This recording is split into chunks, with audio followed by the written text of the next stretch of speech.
আসসালামু আলাইকুম ভিউয়ার্স, কেমন আছেন সবাই? আশা করি সবাই অনেক ভালো আছেন। তো এটা আমার সেকেন্ড ভিডিও, এই চ্যানেলের সেকেন্ড ভিডিও। তো গত পর্বে আমি এইচএসসি ম্যাথের বিভিন্ন কন্টেন্ট নিয়ে আলোচনা করেছি, কোন কোন কন্টেন্ট আমি মেইনলি আমার ভিডিও সিরিজে রাখবো। তো সেই কন্টেন্ট অনুযায়ী সবার প্রথমে আমাদের যে আলোচনাটা করতে হবে সেটা হলো ম্যাট্রিক্স। খুব সিম্পল একটা টপিক, আমি এটা দিয়ে শুরু করব। তো চলুন কথা না বাড়িয়ে শুরু করা যাক।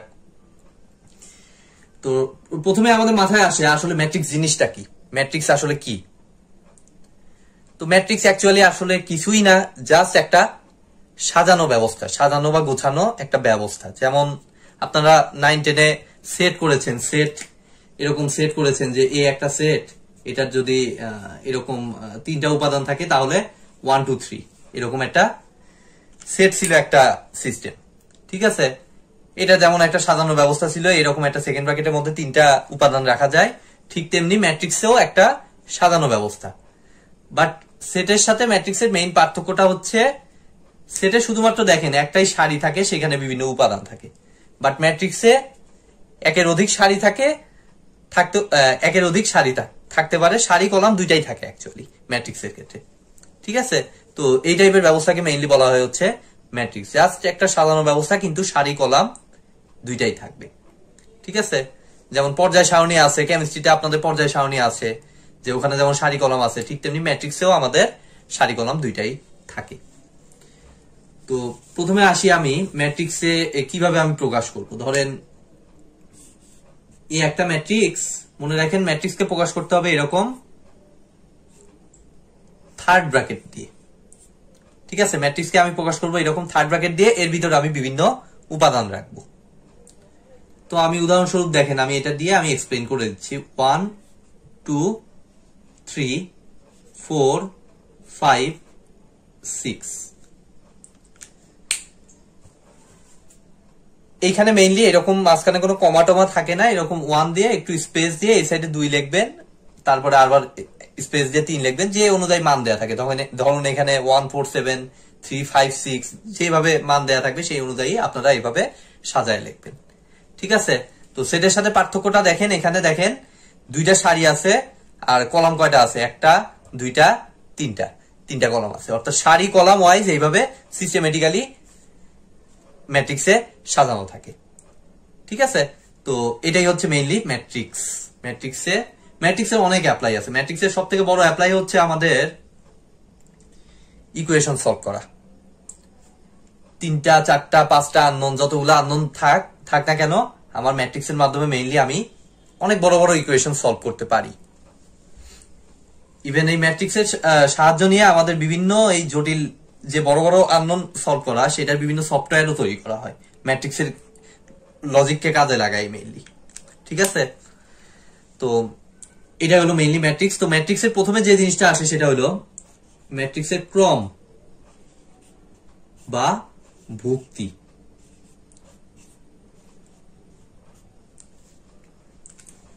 তো এটা আসলে কিছুই না, খুব সিম্পল একটা জিনিস। ম্যাট্রিক্সের ক্রম বা ভুক্তি বলতে মেইনলি বুঝাই হলো ম্যাট্রিক্সের যে সাজানো ব্যবস্থাটা, অর্থাৎ এখানে কয়টা সারি কয়টা কলাম আছে। প্রথমে থাকে হইলো এখানে ইয়াটা একটু সিনট্যাক্সটা একটু মাথায় রাখেন, যে সারি ইন্টু কলাম। এটা নিয়ে অনেকেই প্যাচ লাগায় ফেলে যে আগে কোনটা বসবে, সারি নাকি কলাম। তো মনে রাখেন সবসময় আগে বসবে সারি, তারপরে কলাম। অনেক জায়গায় এইভাবে থাকে আর ইন্টু সি,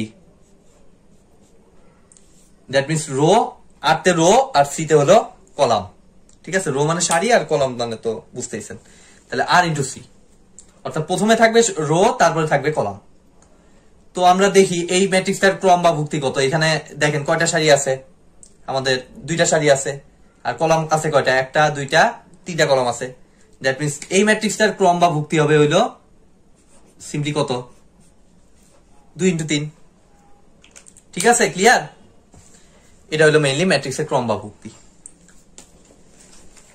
এরপরে আসা যাক, বিভিন্ন টাইপের ম্যাট্রিক্স আছে, অনেকগুলা ম্যাট্রিক্স আছে, অনেক টাইপের ম্যাট্রিক্স আছে। সেই ম্যাট্রিক্স গুলো সম্পর্কে একটু পরিচিত হওয়া যাক। আমি এটা মুছে দিচ্ছি এখন।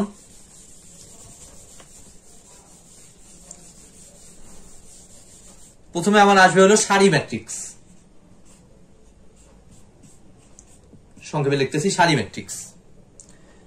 তো এটা খুবই সিম্পল, যে ম্যাট্রিক্সের একটা মাত্র সারি বিদ্যমান, যে ম্যাট্রিক্সের একটা মাত্র সারি বিদ্যমান সেটাকে মেইনলি বলা হবে সারি ম্যাট্রিক্স। যে ম্যাট্রিক্সের একটা মাত্র সারি বিদ্যমান, যেমন ধরেন উদাহরণস্বরূপ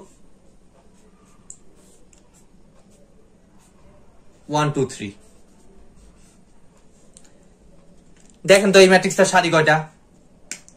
অনলি 1, একটা মাত্র সারি। সো এটাকে অবশ্যই বলা হবে সারি ম্যাট্রিক্স। খুব সিম্পল একটা জিনিস। এরপরে হচ্ছে আমার কলাম ম্যাট্রিক্স। বুঝতেইছেন নাম অনুযায়ী যে ম্যাট্রিক্সের একটা মাত্র কলাম বিদ্যমান সেই ম্যাট্রিক্সকে মেইনলি বলা হবে কলাম ম্যাট্রিক্স। ধরেন এই একটা ম্যাট্রিক্স, এটাকে যদি আমি এইভাবে প্রকাশ করি 1 2 3, দেখেন তো কলাম কয়টা? সারি 3টা, বাট কলাম কয়টা? একটাই কলাম। দ্যাট মিন্স এটাকে বলা যায় কলাম ম্যাট্রিক্স। আচ্ছা, যেহেতু আমি ক্রম বা ভুক্তি সম্পর্কে একটু আগে আলোচনা করলাম, এটার ক্রম বা ভুক্তি কত হবে? দেখেন সারি কয়টা? সারি ম্যাট্রিক্স যেহেতু একটা সারি, আগে বসবে সারি। দ্যাট মিন্স এটা হবে 1 ইন্টু কলাম কয়টা? একটা, দুইটা, তিনটা। দ্যাট মিন্স এটা হবে 1 ইন্টু 3 ক্রমের একটা ম্যাট্রিক্স। একইভাবে এটাতে দেখেন আগে অবশ্যই বসবে সারি। দ্যাট মিন্স কয়টা সারি আছে? একটা, দুইটা, তিনটা। দ্যাট মিন্স এটা হবে 3 ইন্টু 1 ম্যাট্রিক্স, যেহেতু কলাম একটা, পরে কলাম।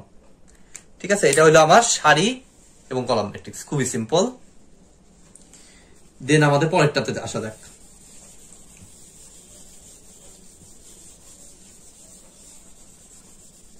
পরেরটা হচ্ছে আমার বর্গ ম্যাট্রিক্স বা স্কোয়ার ম্যাট্রিক্স। খুবই সিম্পল, যে ম্যাট্রিক্সের সারি এবং কলাম সংখ্যা সমান সেই ম্যাট্রিক্সকে মেইনলি বলা হবে বর্গ ম্যাট্রিক্স। সারি এবং কলাম যদি সমান হয় সেই ম্যাট্রিক্সকে মেইনলি বলা হবে কি ম্যাট্রিক্স? বর্গ ম্যাট্রিক্স। অর্থাৎ আমি যদি এমন করি যে এখানে ধরেন 1 2 3 4, দেখেন তো কয়টা সারি? একটা, দুইটা। কলাম কয়টা?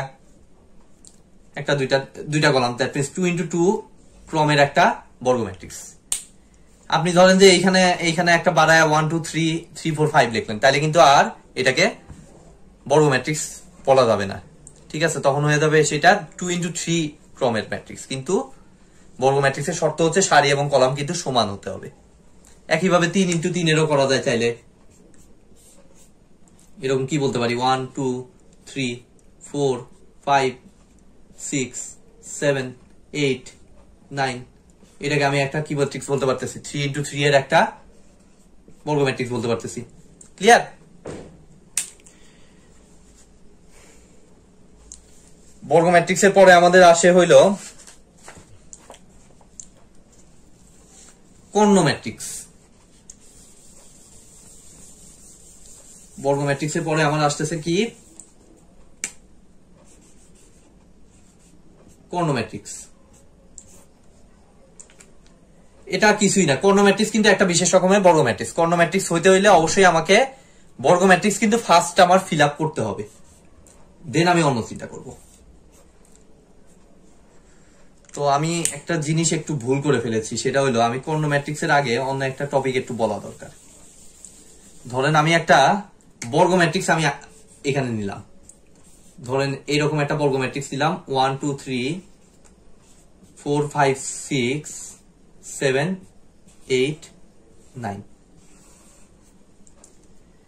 দেখেন এই ম্যাট্রিক্সটা কিন্তু আসলে দুইটা কর্ণ আছে। এই যে এটা একটা কর্ণ, মানে লাইক একটা চতুর্ভুজ আঁকাইলে কর্ণটা কি হয়? কোনাকুনি হয়। ঠিক সেরকম এরকম একটা চতুর্ভুজ আঁকাইলে আমার কি হয়? কর্ণটা এরকম কোনাকুনি হয়।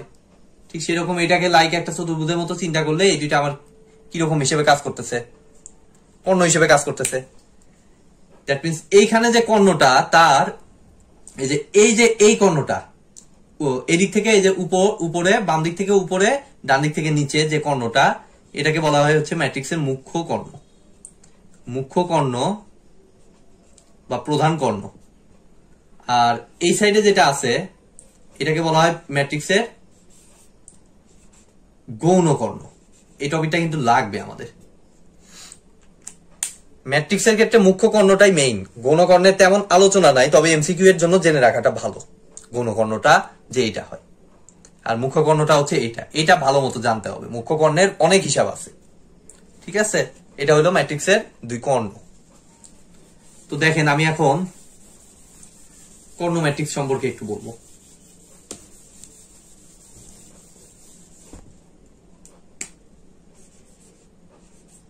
কর্ণ ম্যাট্রিক্স হচ্ছে একটা বিশেষ রকমের বর্গ ম্যাট্রিক্স। ফার্স্টে স্কয়ার ম্যাট্রিক্সের বা বর্গ ম্যাট্রিক্সের ইয়েটা আমার ফিল আপ করতে হবে।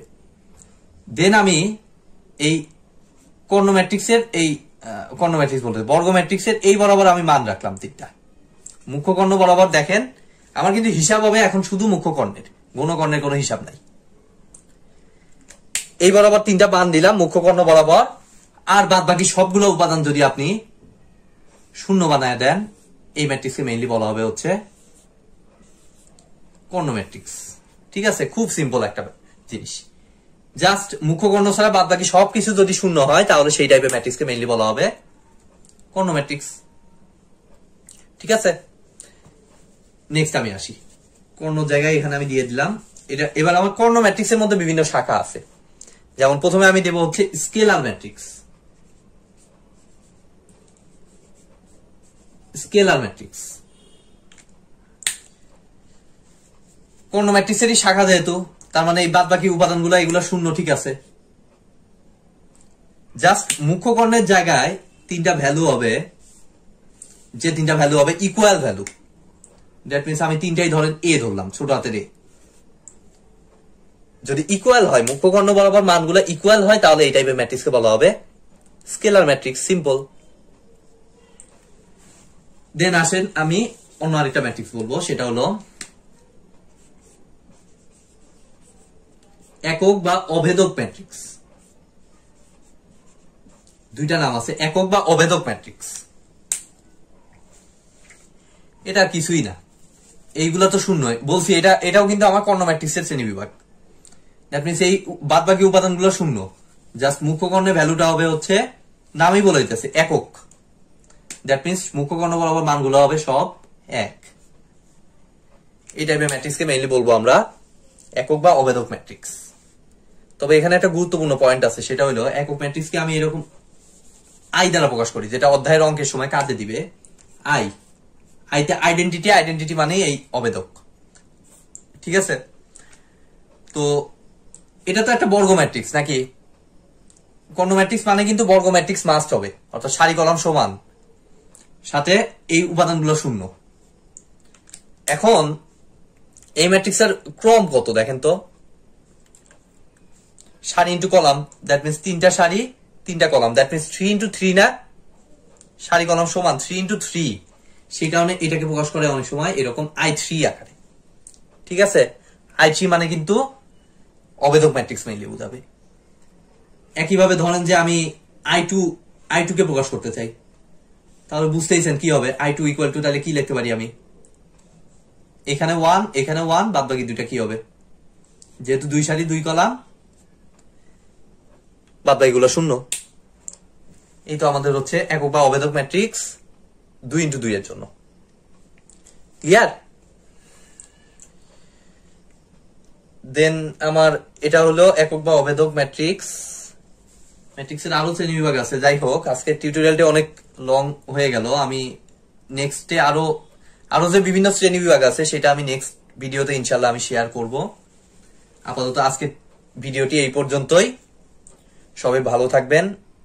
আশা করি ভিডিওটি ভালো লেগেছে। ভিডিওটি ভালো লাগলে অবশ্যই সাবস্ক্রাইব করবেন, আর অবশ্যই একটা লাইক করবেন, আর মানুষের সাথে বেশি বেশি শেয়ার করবেন। ধন্যবাদ।